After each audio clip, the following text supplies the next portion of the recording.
Hi guys, welcome to my channel. இப்போ நம்ம Nifty 50ல் வந்து பார்த்தீங்கன்னா எஸ்டர்டே மார்க்கெட், அதாவது வந்து பார்த்தீங்கன்னா வெள்ளிக்கிழமை நம்ம வந்து எந்த மாதிரி ட்ரெண்டை யூஸ் பண்ணி நம்ம ட்ரேட் எடுத்தோம் அப்படிங்கிறத பார்க்க போகிறோம். ஃப்ரைடே வந்து பார்த்தீங்கன்னா நம்ம ஒரு 7,000 ருபீஸ் வந்து ப்ராஃபிட் பண்ணோம். அதை வந்து ஸ்க்ரீன்ஷாட் நான் உங்களுக்கு அடுத்த வீடியோவில் நான் உங்களுக்கு அப்லோட் பண்ணுறேங்க. இப்போ நம்ம வந்து அன்றைக்கி வந்து எப்படி என்ட்ரி எடுத்தோம் அப்படிங்கிறத தான் நம்ம பார்க்க போகிறோம். ப்ளஸ் வந்து மண்டே வந்து நமக்கு என்ன நடக்க வாய்ப்பு இருக்குது அப்படிங்கிறத பார்க்கலாம். ஃபஸ்ட்டு வந்து ஒரு மல்டி டைம் ஃப்ரேமில் நம்ம வேல்யூவை பிரேக் அவுட் பண்ணாங்க. அதாவது வந்து பார்த்தீங்கன்னா நம்ம சேனலை ரெகுலராக ஃபாலோ பண்ணுறவங்களுக்கு தெரியும், அன்னைக்கு டேவோட ஹையவோ டேவோட லோயவோ வந்து பார்த்தீங்கன்னா பிரேக் அவுட் கொடுக்குறாங்க அப்படின்னா நம்ம வந்து அந்த சைடு தான் நம்ம என்ட்ரி எடுப்போம் அப்படிங்கிறது நம்ம ஒரு கான்செப்டாக வச்சுருக்கோம். அன்னைக்கு எக்ஸாக்டாக வந்து பார்த்தீங்கன்னா ஃப்ரைடே வந்து பார்த்தீங்கன்னா 1 டே டைம் ஃப்ரேம் இது. அதாவது 30 ஏப்ரலில் நடந்த வேல்யூவை வந்து பார்த்தீங்கன்னா 1 டே கேண்டிலில் நமக்கு பிரேக் பண்ணாங்க. ஃபஸ்ட்டு காலையில் எடுத்தவனும் வந்து பார்த்தீங்கன்னா ஒரு நல்ல புல்லிஷ் மூமெண்ட் இருந்தது. பிரேக் பண்ணோன்னே நம்ம வந்து பார்த்தீங்கன்னா ஒரு அரை மணி நேரம் வந்து ஒரு 3/4 மணி நேரம் நம்ம வந்து மார்க்கெட்டை வேடிக்கை மட்டும் தான் பார்க்கணும். 9:15 மார்க்கெட் வந்து ஓப்பன் ஆனோடனே நம்ம வந்து என்ட்ரி எடுத்துடக்கூடாது. ஸோ நம்ம அந்த ஒன் டே டைம் ஃப்ரேமில் கன்ஃபர்மேஷன் கிடச்சோடனே 1 மினிட் டைம் ஃப்ரேம் போயிட்டேன். 1 மினிட் டைம் ஃப்ரேமில் இப்போ வந்து பார்த்தீங்கன்னா கரெக்டாக இந்த இடம் பிரேக் அவுட் நடந்திருக்கு. எக்ஸாக்டாக ஃப்ரைடே இந்த இடம் தாங்க பாருங்கள். இந்த இடத்த கரெக்டாக பிரேக் அவுட் கொடுத்தாங்க, ஒரு ரீடெஸ்ட் எடுத்தாங்க. ஓகேங்களா, இந்த ரீடெஸ்ட் எடுத்தோடனே என்ட்ரி கொடுத்தீங்களான்னா என்ட்ரி கொடுக்கல. ஓகேங்களா, ஒரு 10 மணி வரைக்கும் கொஞ்சம் பொறுமையாக இருந்தேன். மார்க்கெட்டில் என்ன ட்ரெண்டு வந்து ஃபார்ம் ஆகுது அப்படின்னு நம்ம பார்க்கணும். நம்மளுக்கு கரெக்டாக எக்ஸாக்டாக வந்து பார்த்தீங்கன்னா ஒரு ட்ரெண்டு வந்து 1 மினிட்ல ஃபார்ம் ஆச்சு. அதாவது இந்த இடத்த வந்து பார்த்தீங்கன்னா டபுள் பாட்டம்னு சொல்லுவோம், அதாவது டபுள் டாப்னு சொல்லுவோம். இந்த இடத்துல பாருங்கள், கரெக்டாக வந்து டபுள் டாப் வந்து ஃபார்ம் ஆயிருக்கு. டபுள் டாப் ஆனோடனே ட்ரெண்டு வந்து ரிவர்சல் ஆக ஆரம்பிச்சிருச்சு. ஃபுல் அண்ட் ஃபுல் வந்து பார்த்தீங்கன்னா ஒரு அப் ட்ரெண்டில் போயிட்டு இருந்த மார்க்கெட்டு, அதாவது இங்கேருந்து பார்த்தீங்கன்னா தெரியும், ஃபுல் அண்ட் ஃபுல் இங்கே வந்து ஒரு அப் ட்ரெண்டில் போயிட்டு இருந்த மார்க்கெட்டு இந்த இடத்துல டபுள் டாப் அடித்தோடனே ட்ரெண்டு வந்து ரிவர்சல்னு நம்ம வந்து கன்சிடர் பண்ணிக்கணும். கன்சிடர் பண்ணதுக்கு அப்புறம் கரெக்டாக நமக்கு இங்கே ஒரு நெக்லைன் வந்து கிடச்சிதுங்களா. இங்கே பாருங்கள், இதுதான் வந்து நெக்லைன்னு சொல்லுவோம். ஓகேங்களா, இந்த நெக்லைனையும் நம்ம பிரேக் அவுட் பண்ணாங்க. அதாவது ஃபஸ்ட்டு கன்ஃபர்மேஷன் வந்து பார்த்தீங்கன்னா ட்ரெண்டு வந்து அப் ட்ரெண்டில் போயிட்டு இருந்தது. அப் ட்ரெண்டு முடிஞ்சிடுச்சு, டபுள் டாப் அடித்தோடனே அந்த வந்து அப் ட்ரெண்டு முடிஞ்சிடுச்சுன்னு ரெண்டாவது கன்ஃபர்மேஷன் கிடச்சிது. மூணாவது கன்ஃபர்மேஷன் இந்த நெக்லைனை நமக்கு கரெக்டாக பிரேக் பண்ணாங்க. ஓகேங்களா, இந்த நெக்லைனை பிரேக் பண்ணதுக்கப்புறம் அழகாக ஒரு புட் ஆப்ஷன் எடுத்துகிட்டு ஒரு 50லேருந்து 70 பாயிண்ட் வரைக்கும் நமக்கு டார்கெட் வச்சுருந்தோம். அது கரெக்டாக எக்ஸாக்டாக பிரேக் பண்ணாங்க. அதை எப்படி தைரியமாக நான் வச்சுருந்தேன் அப்படின்னா அதையும் உங்களுக்கு நான் எக்ஸ்பிளைன் பண்ணுறேன்.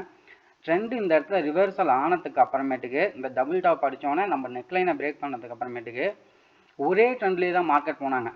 ஸோ இப்போ உதாரணத்துக்கு உங்களுக்கு எக்ஸாம்பிள் சொல்லணும் அப்படின்னா இந்த இடத்துல இருந்து பாருங்களேன், ஃபஸ்ட்டு வந்து பார்த்தீங்கன்னா ஒரு லோ கொடுத்துருக்காங்க, அப்புறம் ஒரு ஸ்விங் ஹையி, அப்புறம் வந்து ஸ்விங் லோ. அதாவது வந்து பார்த்தீங்கன்னா மார்க்கெட் வந்து லோவாக கட் பண்ணிட்டே போயிருக்காங்க. இதே லென்த்துக்கு மட்டும்தான் கட் பண்ணிட்டே போனாங்க. இந்த இடம் ஃபஸ்ட்டு காமிச்சிருக்கேன் பாருங்கள். அதே பேட்டர்னை எடுத்துகிட்டு வந்து இந்த இடத்துல வைக்கிறேன். மறுபடியும் பாருங்க, இந்த இடத்துல இருந்து வந்தது ஒரு ஸ்விங் ஹை கொடுத்துட்டு மறுபடியும் வந்து அந்த ஹையை பிரேக் பண்ண முடியாமல் மறுபடியும் வந்து கீழே இறங்கியிருக்கு. அதே ஹைட்டுக்கு தாங்க இறங்கியிருக்கு, வேறு எங்கேயுமே இறங்கல. ஓகேங்களா, மறுபடியும் அதே இடத்துல பார்த்தோம் அப்படின்னா பாருங்கள், மறுபடியும் இங்கேயே தான். ஓகேங்களா, இந்த இடத்த நம்ம பார்க்கும்போது இந்த இடத்துல ஒரு சேனல் பேட்டர்ன் வந்து நம்ம ஃபார்ம் ஆகிருக்கும். ஃபஸ்ட்டு வந்து லோவை போகிறாங்க, ஹையை பிரேக் பண்ண முடியல, மறுபடியும் லோ வந்தாங்க, அப்புறம் வந்து சின்னதாக ஒரு ஹை கொடுத்தாங்க, அப்புறம் லோ, அப்புறம் சின்ன ஹை, அப்புறம் லோ. இந்த இடத்துல வந்தோடனே நம்ம வந்து ட்ரேடை வந்து க்ளோஸ் பண்ணியாச்சு. ஓகேங்களா, இப்படி தாங்க நம்ம வந்து எப்பயுமே ஒரு என்ட்ரியை வந்து நம்ம பார்த்து எடுக்கணும். நம்ம எடுத்தோன்னே வந்து ஒரு அவசரமாக ஒரு என்ட்ரி கொடுக்குறோம் அப்படின்னா அது வந்து நமக்கு ஒரு கன்ஃபர்மேஷனான என்ட்ரியாக இருக்கணும். நம்ம எதுவுமே தெரியாமல் உள்ளே இறங்கக்கூடாது. எனக்கு அன்றைக்கி கிடைச்சது வந்து பார்த்தீங்கன்னா ஃபுல் அண்ட் ஃபுல் வந்து பார்த்தீங்கன்னா நான் ஒரு 3 ரீசன் இருந்தால் மட்டும்தான் நம்ம ஒரு என்ட்ரி எடுப்போம். ஃபஸ்ட்டு ரீசன் டபுள் டாப்பு, 2 வந்து நெக்லைன் பிரேக்கு, 3வது வந்து பார்த்தீங்கன்னா நமக்கு வந்து ட்ரெண்டு ரிவர்சல் ஆயிடுச்சு அப்படின்னு ஒரு கன்ஃபர்மேஷன் கிடச்சிது. நம்ம என்ட்ரி எடுத்தோம், ஒரு 7,000 ருபீஸ் ப்ராஃபிட் பண்ணிட்டு வெளியே வந்தாச்சு. சரி, ஓகே. ஃப்ரைடே வந்து பார்த்தீங்கன்னா ஒரு நல்லபடியாக நம்ம ட்ரேடை வந்து க்ளோஸ் பண்ணிட்டோம். அடுத்து வந்து மண்டே வந்து என்ன நடக்க நமக்கு வாய்ப்பு இருக்குது அப்படிங்கிறத நம்ம பார்ப்போங்க. மறுபடியும் அது ஒரு 1 ஹவர் 1 டே டைம் ஃப்ரேம் வச்சுக்கேன். அதாவது இந்த இடத்துல வந்து பார்த்தீங்கன்னா மார்க்கெட்டோட ஹை, இது வந்து ஒரு ஸ்ட்ராட்டஜியாக நான் சொல்லியிருக்கேங்க. நம்மளோட பழைய வீடியோ எடுத்து பார்த்தீங்கன்னா தெரியும். இது வந்து 1 டே டைம் ஃப்ரேமில் இந்த கேண்டிலை வந்து மேலே பிரேக் அவுட் பண்ணுறாங்க மார்க்கெட் அப்படின்னா மார்க்கெட் வந்து மேலே போகிறதுக்கே அதிகமான சான்சஸ் இருக்குது. ஏன்னா பையர்ஸோட டாமினேஷன் அதிகமாக இருந்ததுனால தான் எஸ்டர்டே நடந்த மார்க்கெட்டை இன்னைக்கு டுடே வந்து அதாவது கரண்ட் டேயில் வந்து பிரேக் பண்ணாங்கன்னா அது வந்து மேலே பிரேக் பண்ணாங்கன்னு சரி கீழே பிரேக் பண்ணாலும் சரி ப்ரீவியஸ் கேண்டிலோட ஹையவோ லோவையோ பிரேக் பண்ணாங்கன்னா அந்த ட்ரெண்டை யூஸ் பண்ணி என்ன நடக்குதோ அதுக்கு தகுந்தாப்புல தான் நம்ம ட்ரெண்டே எடுப்போம். ஓகேங்களா? உதாரணத்துக்கு இங்கே வந்து பார்த்தீங்கன்னா இது வந்து டே ஹை, இதை மார்க் பண்ணது வந்து பார்த்தீங்கன்னா ஒரு க்ரீன் கலரில் மார்க் பண்ணிக்கிறேன். அடுத்து வந்து இதை வந்து ஒரு ரெட் கலரில் மார்க் பண்ணிக்கிறேன். இது வந்து டே லோவாக கன்சிடர் பண்ணிக்கலாம். டே ஹையை பிரேக் பண்ண உடனே, அதாவது டே ஹைனா இந்த இடம் முன்னாடி நாள் நடந்தது டே ஹை. ஓகேங்களா? இந்த டே ஹையை பிரேக் பண்ண உடனே நம்ம ஒரு 50 பாயிண்ட் ப்ராஃபிட் எடுத்துட்டு 80 பாயிண்ட் ப்ராஃபிட் எடுத்துட்டு நம்ம வெளியே வந்துட்டோம். அதே மாதிரி நமக்கு திங்கட்கிழமை இந்த இடத்த நமக்கு பிரேக் அவுட் பண்ணுறாங்க, அதாவது இந்த 24,600 நமக்கு பிரேக் அவுட் பண்ணால் மட்டும் கால் சைடு போகலாம். எனக்கு தெரிஞ்சு கால் சைடு போகிறதுக்கு மேக்ஸிமம் வந்து சான்சஸ் ரொம்ப ரொம்ப கம்மி. ஏன்னா அந்த பாகிஸ்தான் இந்தியா வார் வந்து கொஞ்சம் குளறுபடியாகவே போயிட்டுருக்கு. ஆப்ஷன் பையர்ஸ் வந்து கொஞ்சம் சேஃபாக ட்ரேட் பண்ணுங்கள். அதே வந்து பார்த்தீங்கன்னா மார்க்கெட் வந்து கீழே பிரேக் டவுன் பண்ணுறாங்க, அதாவது இந்த 24,250 வந்து கீழே பிரேக் அவுட் பண்ணுறாங்க அப்படின்னா மார்க்கெட் வந்து கீழே போகிறதுக்கு அதிகமான சான்சஸ் இருக்குது. இன்னொரு விஷயம் வந்து பார்த்தீங்கன்னா நமக்கு டார்கெட்டுன்னு ஒன்று தெரிஞ்சால் தானே நம்ம வந்து ட்ரேட் எடுக்க முடியும். அதே மாதிரி கீழே வந்து டார்கெட்டுன்னு வந்து பார்த்தீங்கன்னா இப்போ மார்க்கெட் திங்கட்கிழமை ஓப்பன் ஆகி கீழே வந்து நம்ம அந்த 250 பிரேக் அவுட் பண்ணுறாங்க அப்படின்னா 911 வரைக்கும் மார்க்கெட் வர அதிகமான வாய்ப்பு இருக்குது. ஓகேங்களா? அதையும் தாண்டாங்க அப்படின்னா கீழே வந்து பார்த்தீங்கன்னா 23,800 வரைக்கும் இது வந்து பார்த்தீங்கன்னா ஒரு ஸ்ட்ராங் லெவல் சப்போர்ட்டாக இருக்கும். அதாவது இந்த 23,800 ஸ்ட்ராங் லெவல் சப்போர்ட்டாகவும் 23,911 வரைக்கும் வர மார்க்கெட் வாய்ப்பு இருக்குது. ஓகேங்களா? இதையும் பிரேக் பண்ணால் மட்டும்தான் 23,800 இந்த இடத்துக்கு மேலே சப்போர்ட்டாக ஆக்ட் பண்ணிட்டு மார்க்கெட் வந்து ரிவர்சல் ஆக அதிகமான வாய்ப்பு இருக்குது.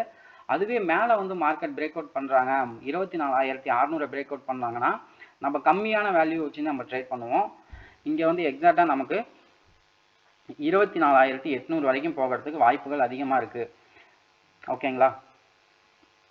அதே மாதிரி ஒரு என்ட்ரி நம்ம எடுக்கிறோம் அப்படின்னா அந்த என்ட்ரி வந்து ஏன் எடுக்கிறோம் அப்படின்னு வந்து நீங்கள் கொஞ்சம் அனலைஸ் பண்ணுங்கள். சும்மா வந்து கேண்டில் மேலே போகுதே ஒரு என்ட்ரி எடுப்போம், கேண்டில் கீழே போகுதே ஒரு புட் ஆப்ஷன் பை பண்ணுவோம், அந்த மாதிரி ஒரு தப்பை மட்டும் பண்ணிடாதீங்க. நானும் ஃபஸ்ட்டு ஸ்டார்டிங்கில் அந்த மாதிரி ஒரு தப்பை பண்ணி ரொம்ப அனுபவப்பட்டிருக்கேன். இப்போ உதாரணத்துக்கு இப்போ நம்ம முன்னாடி சொன்னோம் பார்த்தீங்களா, ஒரு என்ட்ரி நான் எடுக்கிறேன் அப்படின்னா ஒரு ட்ரேடை எக்ஸிக்யூட் பண்ணும்போது அட்லீஸ்ட் நமக்கு ஒரு 2-3 கன்ஃபர்மேஷனாச்சும் நமக்கு வரணும். அதாவது நம்ம ஸ்ட்ராட்டஜி யூஸ் பண்ணி அதில் ஒரு 2 இல்லாட்டி 3 கன்ஃபர்மேஷன் நமக்கு வந்தால் மட்டும் நம்ம ட்ரேட் எடுக்கணும். இல்லாட்டி ட்ரேடை அவாய்ட் பண்ணிட்டு அன்றைக்கி நம்ம வேடிக்கை மட்டும்தான் பார்க்கணும். ஓகேங்களா? உங்கள் எமோஷனை கண்ட்ரோல் பண்ண முடியலன்னா சிஸ்டமையோ மொபைலையோ ஆஃப் பண்ணி வச்சுட்டு நீங்கள் உங்கள் பர்சனல் ஒர்க்கை பார்க்க ஆரம்பிச்சிருங்க. சரி, ஓகே, 1 டே டைம் ஃப்ரேமில் பார்த்தாச்சு. அடுத்தது வந்து ஒரு 1 ஹவர் டைம் ஃப்ரேமில் எந்த அளவுக்கு நமக்கு வந்து மார்க்கெட் பிரேக் அவுட் பண்ணுறாங்க அப்படிங்கிறதும் பார்த்துடலாம். அதுக்கு முன்னாடி வந்து பார்த்தீங்கன்னா ஒரு 4 நாளாகவே ஒரு நல்ல சைட்வேஸில் மார்க்கெட் இருக்காங்க. மார்க்கெட் சைட்வேஸில் இருந்தாலே ஏதாவது ஒரு பக்கம் ஒரு நல்ல மூவ் கொடுக்க போகிறாங்க அப்படின்னு ஒரு அர்த்தம். ஏன்னா ஹிஸ்டாரிக்கலாகவே இதுதான் நடந்துக்கிட்டு இருக்குது நமக்கு. ஓகேங்களா? நீங்கள் வந்து ஸ்டாக் மார்க்கெட் ஆரம்பிச்சதுலேருந்து இந்த சார்ட் பேட்டர்ன்லாம் உருவானதுலேருந்து நீங்கள் எல்லாம் எடுத்து அனலைஸ் பண்ணி பார்த்தீங்கன்னா உங்களுக்கே வந்து ஒரு ஐடியா கிடைக்கும். ஒரு இது இங்கே வந்து பாருங்கள், கிட்டத்தட்ட ஒரு 3 நாளாகவே சைட்வேஸ்லேயே நமக்கு ஃபார்ம் ஆகிட்டு இருக்கு. எங்கேயுமே பிரேக் அவுட் ஒன்றில் அந்த மார்க்கெட் வந்து பார்த்தீங்கன்னா 23,800லேருந்து 24,500க்குள்ளேயே அப்படியே அதுலேயே சுற்றிக்கிட்டே தான் இருக்காங்க ஒரு 4-5 நாளாக. இந்த இடத்த 2 இடத்த எங்கே பிரேக் அவுட் பண்ணுறாங்களோ மார்க்கெட் வந்து அதிகமான புல்லிஷ் மூமெண்ட்டு அப்படி இல்லாட்டி பேரிஷ் மூமெண்ட்டாக இருக்கும். அதை வந்து கொஞ்சம் பார்த்து சேஃபாக இருங்க. முடிஞ்ச அளவுக்கு பொசிஷன்லாம் ஓவர் நைட்டில் வச்சுட்டு போகாதீங்க. ஏன்னா நியூஸஸ் எப்படி வேணாலும் வரலாம். இந்த ட்ரம்ப் டேரிஃப் பிரச்சனை இருக்குது, ப்ளஸ் வந்து இந்தியா பாகிஸ்தான் பிரச்சனை இருக்குது. இந்த மாதிரி பிரச்சனை வர வரைக்கும் கொஞ்சம் அமைதியாக வர வரைக்கும் யாரும் ஓவர் நைட்டில் பொசிஷன் வச்சுட்டு போகாதீங்க. என்னோட அட்வைசபிளாக சொல்கிறேன். சரி, 1 ஹவரில் வந்து பார்க்கும்போது நம்ம கரெக்டாக வந்து ஸ்ட்ராங் லெவல் சப்போர்ட்டுன்னு வந்து பார்த்தீங்கன்னா 23,900. ஓகேங்களா? அதே வந்து அப் சைடில் வந்து பார்த்தீங்கன்னா 23,900. அப் சைடு வந்து பார்த்தீங்கன்னா நமக்கு ஸ்ட்ராங் லெவல் ரெசிஸ்டன்ஸ்னு வந்து பார்த்தீங்கன்னா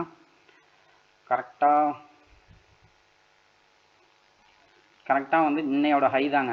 ஓகேங்களா? அதாவது ஃப்ரைடேவோட ஹை. இந்த 23,900 வந்து ஒரு ஸ்ட்ராங் லெவல் சப்போர்ட்டாக இருக்கும். அதாவது மார்க்கெட் வந்து நம்ம எந்த இடத்த பிரேக் டவுன் பண்ணால் வந்து கீழே போகலாம் அப்படின்னா மார்க்கெட் வந்து இந்த 24,086 பிரேக் டவுன் பண்ணுறாங்க அப்படின்னா மார்க்கெட் வந்து அதிகமாக கீழே போகிறதுக்கு வாய்ப்பு அதிகமாக இருக்குது. அதாவது எது வரைக்கும் போகும் அப்படின்னா, அதாவது நமக்கு திங்கக்கிழமை மார்க்கெட் எக்ஸாக்டாக 24,086 பிரேக் அவுட் பண்ணுறாங்க அப்படின்னா 23,909 வரைக்கும் மார்க்கெட் போகலாம். இதுவே வந்து மேலே பிரேக் அவுட் பண்ணுறாங்க அப்படின்னா, மேலே பிரேக் அவுட் வந்து பார்த்தீங்கன்னா 24,600 பிரேக் அவுட் பண்ணுறாங்க அப்படின்னா 24,750 வரைக்கும் மார்க்கெட் போகிறதுக்கு அதிகமான வாய்ப்பு இருக்குது.